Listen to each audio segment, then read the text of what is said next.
Hi, I'm Joshua Roman, and this is my Piatti Caprice #1 practice tips video. First, I will have to ask you to please forgive that I do not have a video editor.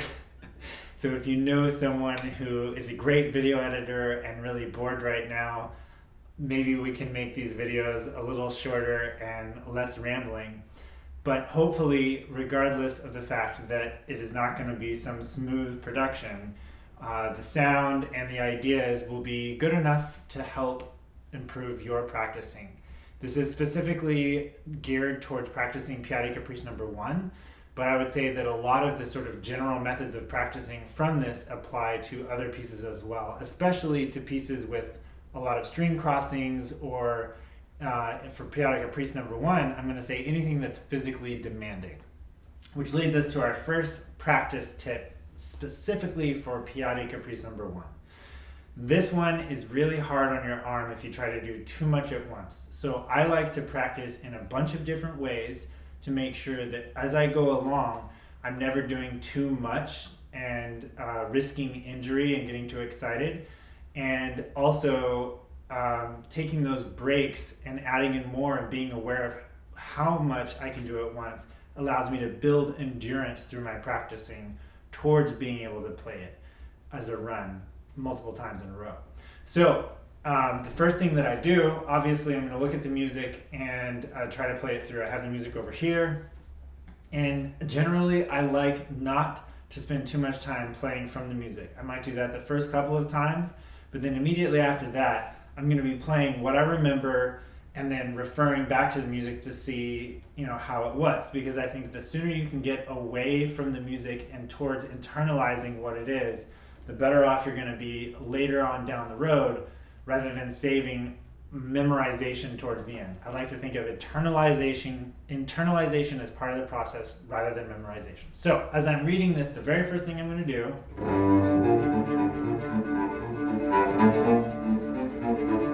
I'm not going to go too fast. I'm not going to be too concerned about anything. It's just feel what it does.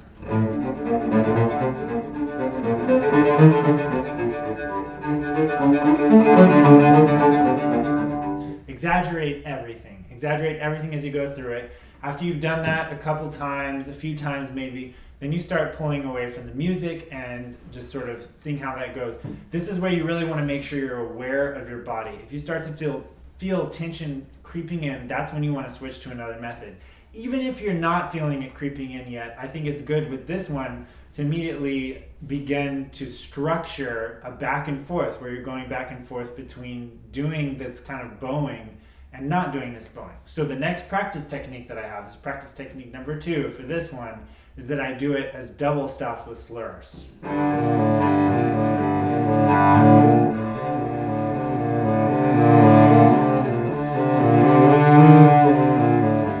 Now, notice that I'm still really doing the dynamics. I'm really thinking about the peaks as I go along. This is really going to reinforce not only the intonation of the left hand, but if I'm really focusing on the dynamics, that is going to kind of fall into place as I listen, and it's going to help me think ahead musically and with the heart, rather than just being caught by surprise as I go along. And there are a lot of ways to do this one. I wouldn't always do it exactly the same. Sometimes I would focus more on the bottom.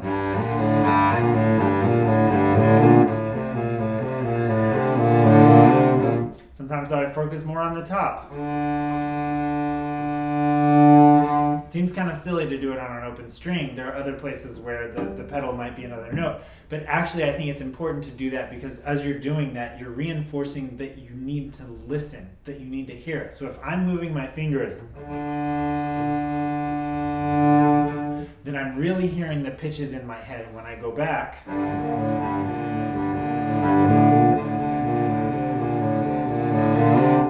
I actually have something that I'm aiming for. Rather than just putting my fingers down and hoping, I now have a sound in my head to go off of. So you can experiment with that quite a bit. Then if you're going back, this is practice tech #3. I know I'm kind of running through these fast. I want to make sure I get as much in as possible in this video that's supposed to be kind of short without an editor. By the way, if you haven't already, hit pause, grab a piece of paper and a pencil. you're going to want to write these down so you don't have to keep coming back to this. You want to be able to have all of your practice stuff with you without having to refer to the internet. Airplane mode for practice sessions, unless you're doing live practice sessions like I do. But airplane mode is great. Grab a paper and a piece of pencil and a piece of paper, and make sure you're writing these down. So number three, I'm gonna go back to separate bows, but I'm still gonna be slow. And what I'm gonna do this time is I'm gonna really heavily lean on the bottom. I'm not gonna worry about it being too big. That's fine. I'm gonna try to stay at the tip, and I'm gonna make big motion. I'm gonna worry about tone. I'm gonna worry about the dynamics. That little crescendo right there. Again, I'm skipping a little bit.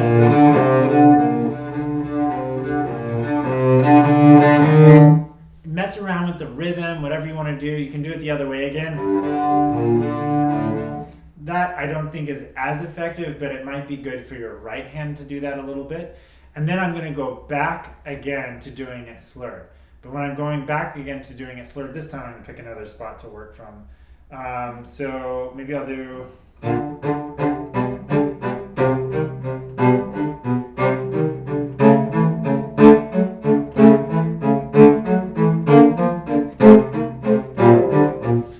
the whole thing like that a few times, sort of working out exactly when you have to move. You know, the slurs are great for getting that, but then also if you do that sort of stuck staccato sound, that one works on your brain in a different way and also really breaks down the crescendi and the diminuendi. Crescendi and diminuendi. So that, crescendos and diminuendos. So that you, each one, if you're getting louder, let's see, like...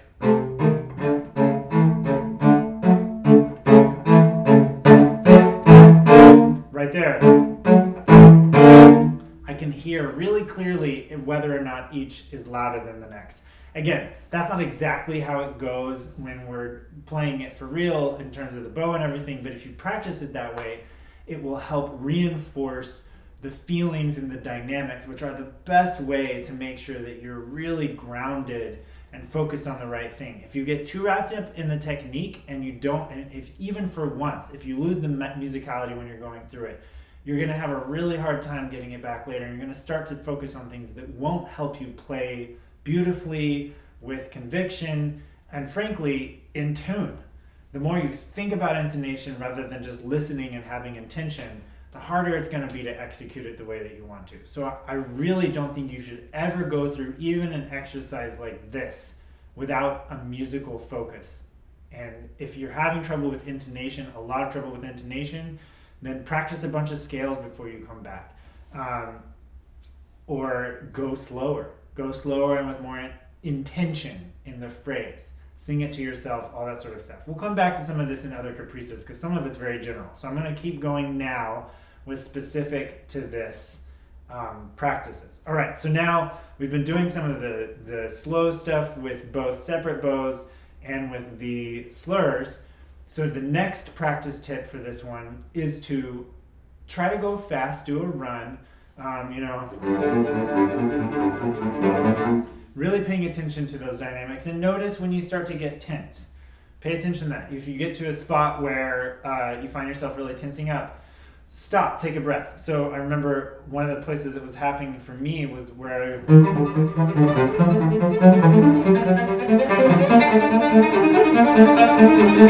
I realized I was holding my breath during that part. So I went back and I did that a few times.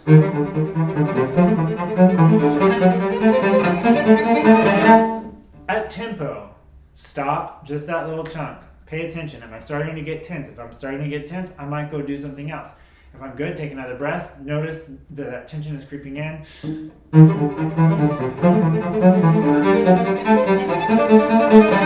Now, I don't necessarily need to be doing those breaths like that when I'm playing it at full speed. But if you catch yourself holding your breath, you kind of got to do whatever it takes to make sure that you stop doing that, even if it looks silly or happens on beats or at awkward rhythmic times. So then practicing that, really going for it in little chunks. And this is something, again, little chunks, assess how you feel, and then stop and do something else or just take a break when you need to. And that's, again, something that applies to anything, practicing in general, but especially anything that is physically demanding. So I really love doing these where's the best one? By the way, this is, I talked about it earlier, I should have demoed with this one.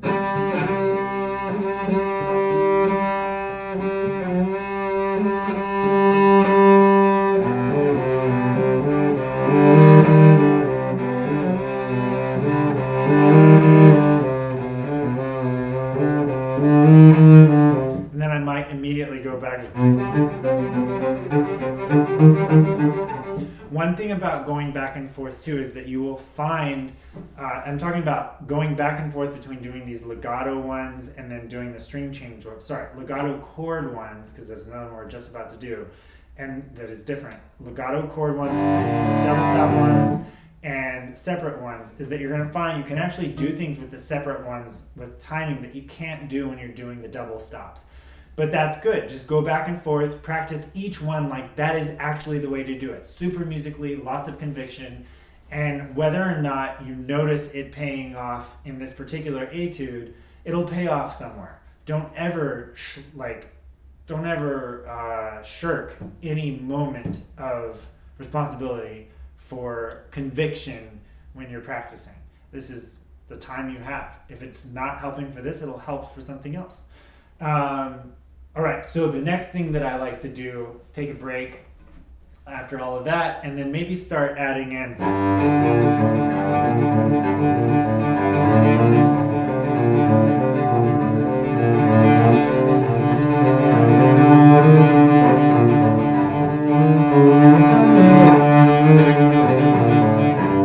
And by this point, if you haven't already, really start to play around. I mean, this is like days into practicing. Really start to play around with timing. I mean, you should kind of be flexible all the time anyway, but when you're starting to do something like this, get it even a couple of times and then see how much you can play around with it, because you'll learn a lot about bow distribution. You learn a lot about how to land, like here.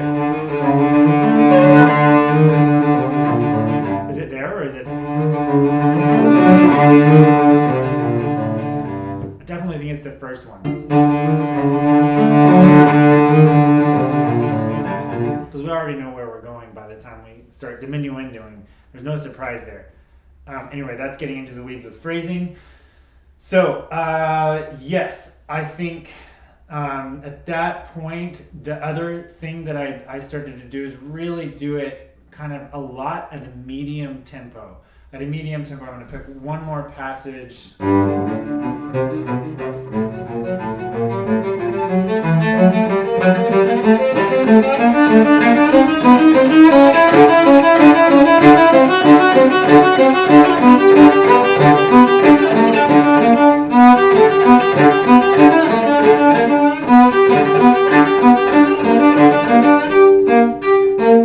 Little things like that you're going to have to pay attention to when the 4 jumps to the 4, and it's great to practice these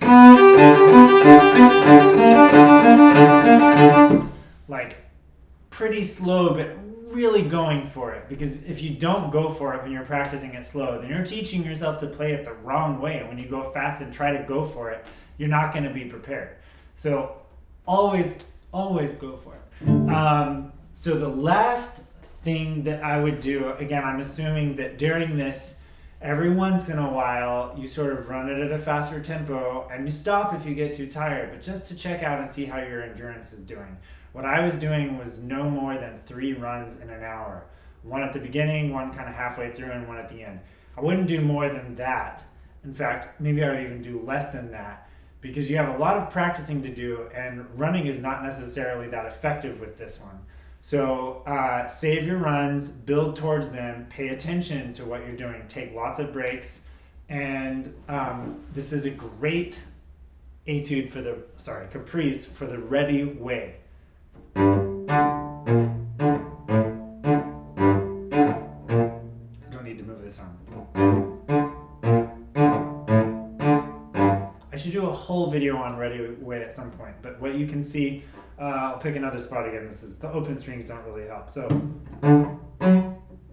we need a lot of changes. That's fine.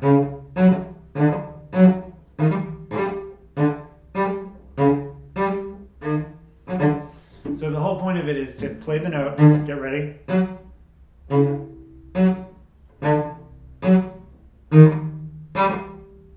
In my mind, I'll do it out loud once I'm saying ready between each one. Ready, ready, ready, ready, ready, ready, ready, ready. No, ready. I got ready, but I didn't say ready.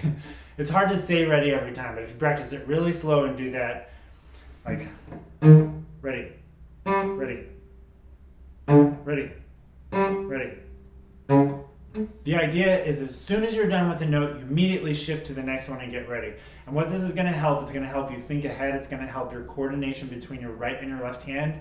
And this is the number one thing that is going to help your tone. I did not talk about tone, and that's purposeful. The tone is the ready way. I think if you spend a lot of time doing these exercises that I've talked about with good tone, then you will start to see the effects of those exercises when you're actually playing it up to tempo, because your ear will want that. But in addition, I would do this ready way for bow angle, for all of this stuff, for really figuring out how much bow you need, bow distribution, and also coordination of right hand and left hand. So those are my Piatti number one, Caprice number one practice tips. Please share if you like them. Thank you for watching. I hope this is helpful. And if you think I missed something specific to this Caprice that is really useful, let me know. But also, I think that there are 11 more Caprices, so I'll try to touch on some other very general practice things in each Caprice as well, so that this is not just about these Caprices, but this is how to practice in general. You're going to hear me say some things over and over and over again, like take a lot of breaks, like awareness of musicality all the time, and making sure that if you have technical issues that are really cropping up a lot, that you go do that in an exercise. Don't do that in a Caprice. The point of Caprices and etudes is to learn how to practice. And what you want to be learning when you practice is how to perform. When you perform, you don't want to be thinking about a shift. You don't want to be thinking about a bow angle. That stuff should come natural by that point. And the way to get there is not to leave it for the performance, but to practice doing it that way. So that's why we play slow. That's why we are deliberate. That's why we do a lot of singing. I didn't do so much singing in this because it's not that melodic, but if you watched my live sessions, you saw me do some singing, and there will be more in other Caprices. So again, thank you, and I want to thank all of my patrons, and in particular for this video, thank you to the Piatti Journey patrons for supporting this. I really appreciate you doing that and coming along with me. I hope this is helpful, and I look forward to sharing more tips with you next week and getting better at making these videos. So, thank you. Happy practicing.